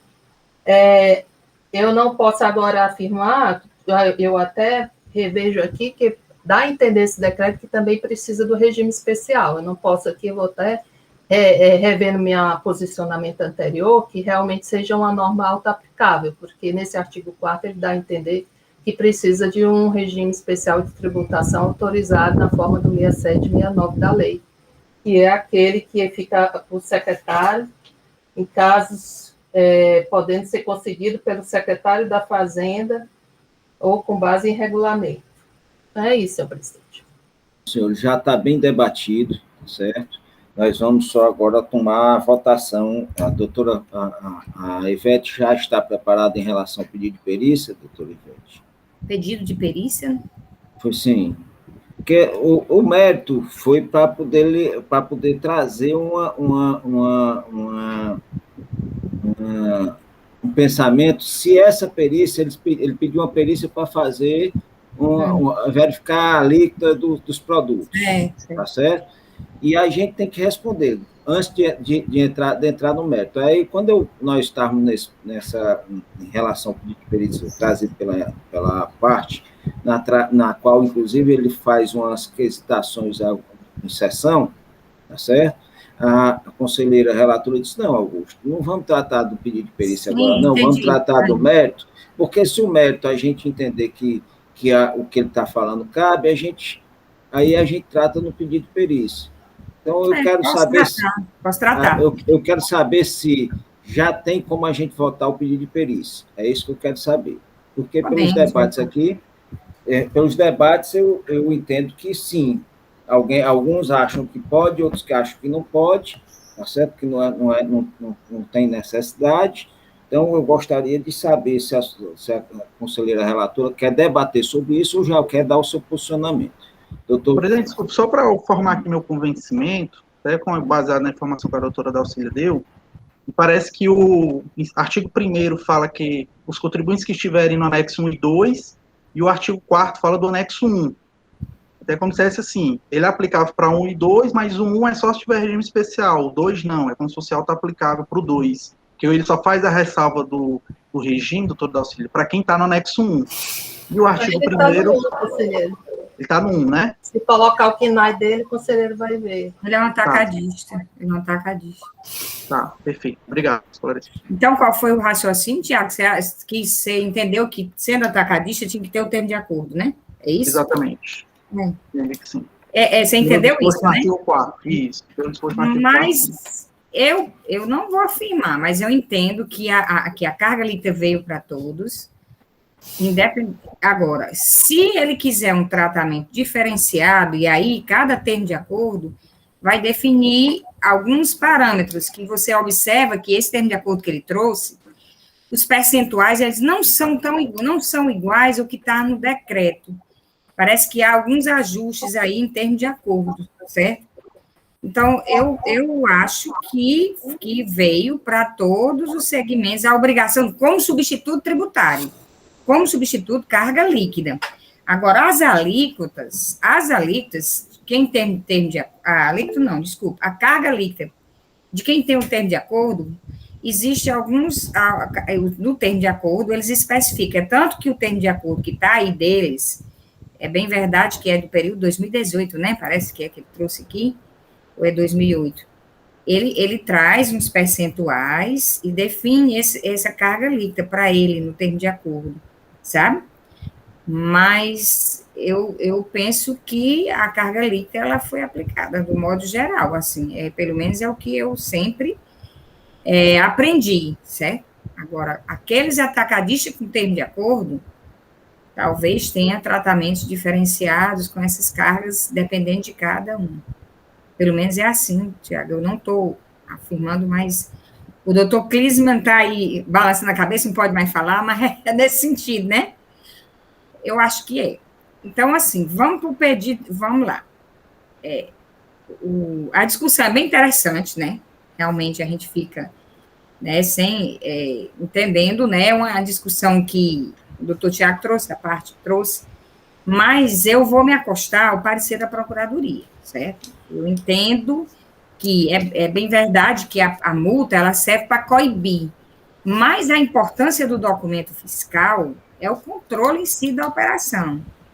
E tanto é que o decreto, ele se baseia, como a conselheira da Suda acabou de ler, as operações, o valor da operação que está no documento, que tem no documento, quer dizer que parte do pressuposto que a operação está toda acontecendo dentro desses parâmetros legais, certo?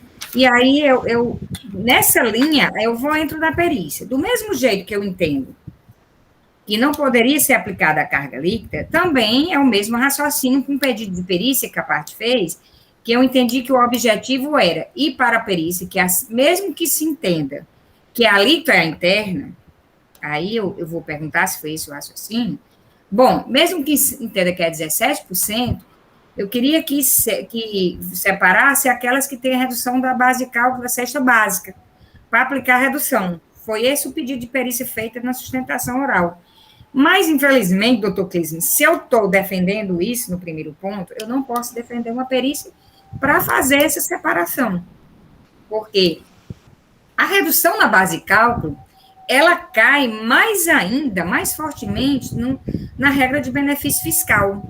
E aí ela vai encontrar dificuldade, quer dizer, eu fico impedida de mandar para uma perícia para aplicar isso com base, aí eu não tenho dúvida, no artigo, né, do nosso decreto, que diz que é os benefícios fiscais. Então, a redução de base de cálculo é um benefício fiscal. Então, do mesmo raciocínio eu não posso ser incoerente, vamos dizer assim.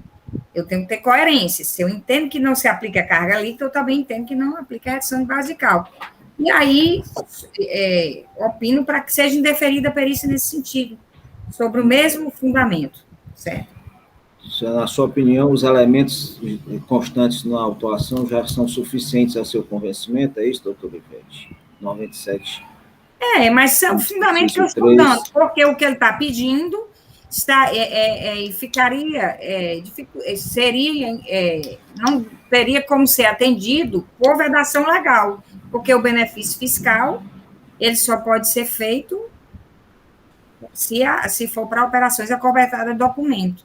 Ok. É especificamente esse argumento. Mas se você quiser estar aí no artigo aí mais genérico, tudo bem, mas o fundamento é isso. Senhor presidente, me permite ver se a conselheira Ivete concordaria com o inciso 5º, o artigo 97, inciso 5º, 5, aliás, ele diz que a verificação indefere a perícia quando a verificação for prescindível ou relacionada com documentos cuja juntada ou modo de realização seja impraticável. Seja o quê? Impraticável. A juntada de documentos seja impraticável. Como a nota não foi emitida, seria um caso. Não sei se seria o entendimento da conselheira. Não, eu acho que aí é quando realmente não tem como anexar documentos para provar isso. Eu acho que é outro objetivo. Bote no genérico. Eu não acho que é genérico. Ele está dizendo o que é que ele quer. Eu acho que realmente, assim, nesse caso concreto, eu acho que há uma prejudicialidade, como o doutor Rafael comentou. Eu acho que primeiro talvez a gente precisaria discutir se a gente acata ou não essa tese de separar a carga líquida para depois ir para a perícia. Porque, por exemplo, eu poderia votar aqui a favor da perícia, e aí a maioria talvez não concordar, mas na carga líquida, imagine que a maioria ganha na carga líquida, vamos aqui supor, hipoteticamente. Só que já foi indeferida a perícia, então a gente teria que aplicar o cálculo da parte. Então, assim, eu acho que faz sentido, talvez, nesse caso concreto, a gente primeiro avaliar a argumentação da parte, se vale a pena ou não, porque se for entendido pela parcial procedência, por aplicar carga líquida, por exemplo, aí pode ser que os conselheiros entendam que, então vamos mandar para a perícia para fazer esse cálculo, né? Porque senão a gente fica vinculado, talvez, a acatar o cálculo que a parte apresentou no recurso. Doutor Tiago, se pode analisar o pedido da perícia, independente disso. No mérito, se for pela parcial procedência, pode-se colocar, sim, após o mérito, tá certo? Que seja remetido para a perícia para que seja verificado. Aí é de ofício. Pedido de ofício dos conselheiros. Não é porque eu estou dizendo que se a carga líquida não ganha, agora, aí o pedido de perícia não vai ser votado, né? Não, mas fica vinculado. Quem votar a favor da perícia é porque, no mérito, é a favor da carga líquida ou da redução da base de cálculo da modal. Se quem votar contra, é porque é contra também a carga líquida, é vinculado. Eu acho que é por aí. O doutor Michel socorreu todos nós, certo? Quem achar que é a favor da carga líquida, certo? Vai votar a favor da perícia. Quem achar que não é contra a redução da base de cálculo, vai votar contra. E aí a gente resolve as duas coisas. Depois vota-se mérito. Mais ou menos, presidente. Eu entendo que é vinculada à discussão, concordo, mas não é quem achar que é a favor da carga líquida que vai votar pela perícia, não. Por quê? Que eu vou dizer por quê. Porque vamos dizer que o conselheiro Tiago, que já demonstrou ser a favor da carga líquida, né, do tratamento da carga líquida, se ele entender que é carga líquida e entender que os cálculos trazidos pela parte já é para ser aplicado, porque a parte já fez esses cálculos com a carga líquida pela origem, não iria nem com a perícia. Então, ele vai dizer assim, eu sou a favor da aplicação da carga líquida, da forma que a recorrente trouxe, com os cálculos da recorrente, ou não sou a favor da aplicação da carga líquida, mas acho que tem que mandar para a perícia. São duas coisas, tá entendendo? Porque o pedido de perícia dele não é com relação à carga líquida. O pedido de perícia dele é se vencida a questão da carga líquida, ele quer que se aplique as reduções de base de cálculo. Da cesta básica, né? Da cesta básica, são coisas... Bom, doutor Ivete, vamos lá. Os conselheiros aqui, mesmo que entendam o que é carga líquida, digamos que todos entendessem aqui, 100%. Estou fazendo um raciocínio. Vocês iriam homologar o cálculo da defesa sem mandar para uma perícia? Não sei. É onde eu estou colocando que há um questionamento aí, eu né? Eu acho que a gente tem que julgar o mérito, assim. Eu vou votar, certo? Eu discordo da aplicação da carga líquida e discordo também com relação à carga líquida, pelos fundamentos que eu já deixei tão claros, e discordo também do pedido de perícia, acho que deve ser aplicada a líquida interna, e em função disso, discordo do pedido de perícia, que não, a redução da base de cálculo não caberia. Eu voto os dois, o mérito todo em si. Aí vamos dizer que o conselheiro Tiago vai dizer, não, eu sou a favor da carga líquida, mas não acho prudente mandar para a perícia fazer o novo cálculo para ver a carga líquida, a base de cálculo. Aí ele vai suscitar uma perícia de ofício, porque não é a que a parte está pedindo. Eu não sei se eu consegui deixar claro aí. Eu acho que a gente poderia votar o mérito no pacote. Cada um dá a sua opinião e a gente vê. Vai dar, né? Eu acho que dá na mesma coisa. Então, vamos fazer... Mas se você acha, presidente, faça da forma como você está pensando. Vamos fazer da forma que a conselheira Ivete está colocando. Vamos fazer o voto completo. Falando da perícia e do mérito. Ok? Só se os outros concordarem e também a presidência, tá ótimo, entendeu? Tá ótimo. Já falou os dois, tá certo? Se for favorável à perícia, eu sugiro que já diga, ou como a conselheira falou, suscite de ofício, se for por um motivo diverso que a defesa está pedindo, né? Não, pessoal. A perícia que está em análise é a perícia suscitada pela parte, que é fazer um levantamento de quais produtos elencados nos autos de infração, são passíveis de redução pela cesta básica. Pela cesta básica. É essa a perícia que nós temos. Nós não estamos votando qualquer perícia, nós estamos votando essa perícia. Aí, no caso, lá na frente, pode ser suscitada uma segunda, uma terceira modalidade de perícia, mas, no momento, é essa perícia que nós estamos votando. Sendo assim, eu acho que a gente pode votar essa perícia, acho que a gente pode votar separado. É porque a outra perícia eu acho vinculada, a questão de carga líquida ou não. Essa da redução da cesta básica nas operações internas, eu acho que não é vinculado. Então, vamos votar se cada conselheiro aqui entende, senhor presidente, minha sugestão. Vamos todos votar simplesmente se a gente entende que é aplicável no cálculo do tributo lançado no auto de infração, a carga líquida ou não. Depois, se for derrotada a carga líquida, pode-se analisar se é aplicável a redução pela cesta básica ou não. E depois disso, está resolvido o mérito e se vê se é necessário perícia para resolver uma das duas situações. Porque são duas situações que estão postas aqui, a da carga líquida e a da redução da base de cálculo por conta da cesta básica. São duas coisas distintas. Não é isso, conselheiro Ivete? Bom, pessoal, doutor Clisman, fica bom assim, nós vamos tratar carga líquida para a defesa. Depois vamos tratar redução de base de cálculo em relação da cesta básica.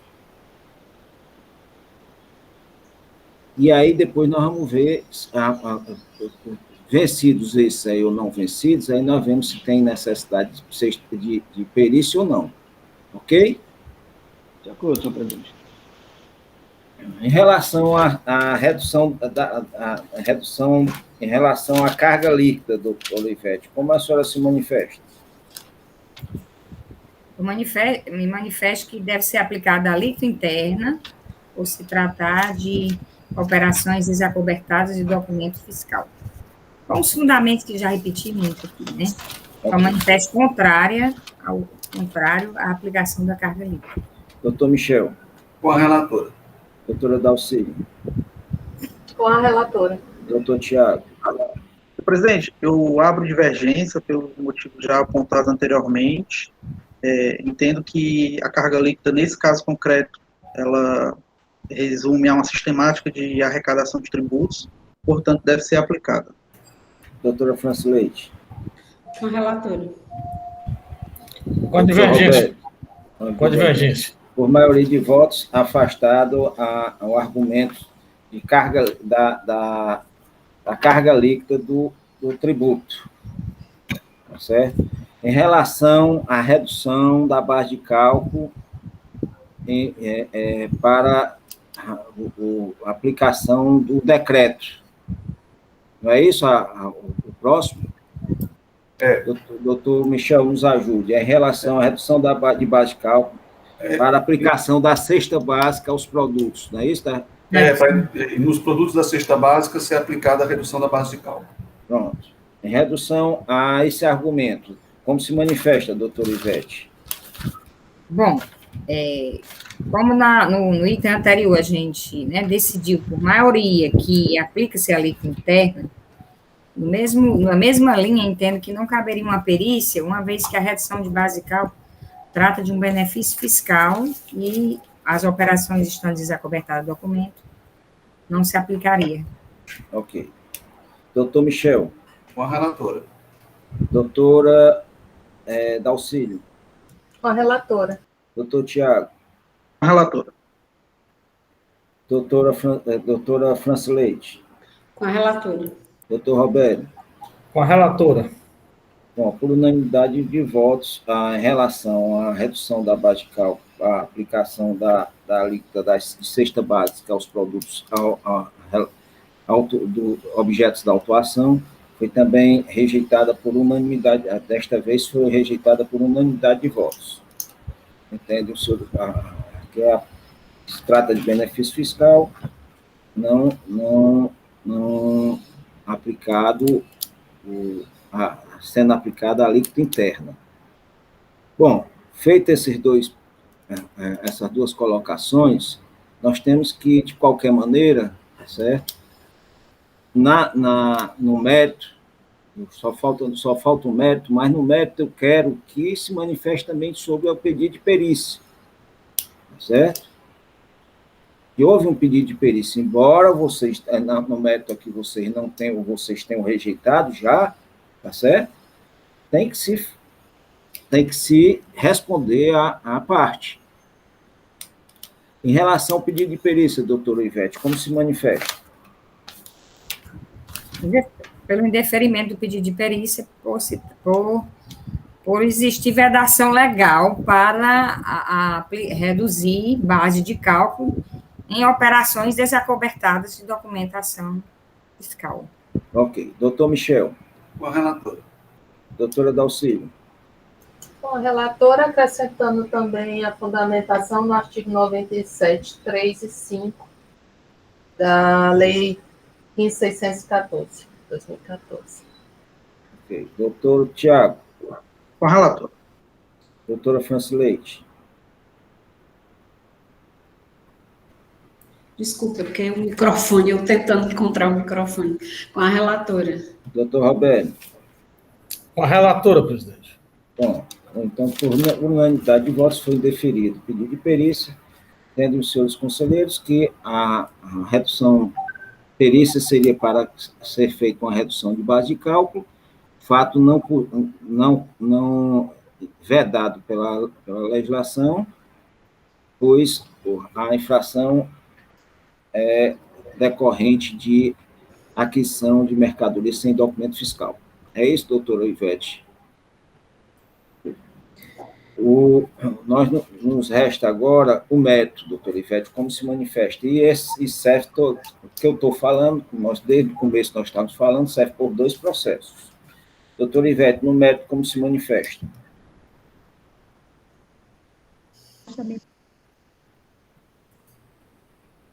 Está sem áudio, doutora Ivete.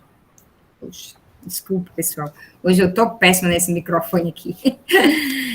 Tem dia que eu ligo demais, hoje eu estou desligando demais. Mas vamos lá. No mérito, voto para que se conheça o recurso ordinário, negar reprovimento para manter a procedência do feito fiscal, nos termos do parecer da Procuradoria da PGE, né, e da assessoria referendada pelo Doutor Michel. Com a relatora. Doutora Dalcílio. Com a relatora. Doutor Tiago. Com a relatora. Doutora Francileide. Com a relatora. Doutor Roberto. Com a relatora, presidente. Então, por unanimidade de votos, os 2 processos foram julgados procedentes, em conformidade com o parecer e a manifestação da Procuradoria.